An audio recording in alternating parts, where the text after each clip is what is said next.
Before like வந்துட்டு உங்களை இந்த தமிழகம் முழுவதும் எவ்வளோ கொண்டாடினாங்க, என்னென்ன கமெண்ட் வந்தது எல்லாமே எங்களுக்கு தெரியும். ஃபர்ஸ்ட் படம் பார்த்ததுக்கு அப்புறம் ஸ்ருதி மேமோட கமெண்ட் என்ன? வெளியில போய் இந்த மாதிரிதான் நானுலாம் வெளியே சொல்லிட்டு இருக்க கூடாது சரியா அப்படின்னு சொன்னாங்க. அவங்க சொன்னது அதான் இந்த மாதிரிதான் நான், ஏன்னா கலை வந்து அவங்கள்ட்ட சொல்லியிருந்தான். இந்த படத்தோட இன்டர்வியூ போகும்போதெல்லாம் ரியோனை டெய்லி வந்து சொல்லுவாரு, அந்த கதையை அப்படியே படமா எடுத்தேன்னு நான் சொல்ல போறேன் அப்படின்னாங்க. அப்பவே சொல்லிட்டு இருந்தாங்க, வழக்கமாத்த கொண்டு அடிப்பேன் அப்படின்னு.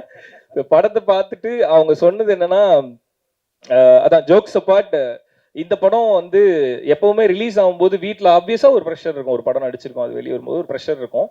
அது எப்பயுமே எனக்கும் இருக்கும்.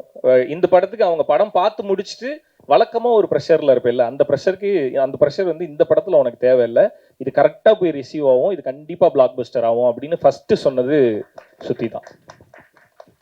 ஐ மீன் அவங்க மனைவி எப்பயுமே அந்த ட்ரஸ்ட் வைக்கலாம். நீங்களும் அப்படிதான் நினைப்பீங்க, அவங்க அப்படி கிடையாது. அவங்க வந்து என்னோட ஃபர்ஸ்ட் ரிவ்யூவர். அவங்க சோ அன்றை கணிதா ஸ்ருதிராஜ். அவங்க ரொம்ப brutally honest she is. So எது சரியோ அதை மட்டும் தான் சொல்லுவாங்க, தப்புன்னா அடிச்சு சொல்லுவாங்க அவங்க. ஸோ அதனால இந்த படம் ரொம்ப நல்லா இருக்கு, இது கண்டிப்பா பிளாக் பஸ்டர்னு ஃபர்ஸ்ட் சொன்னது ஸ்ருதி தான்.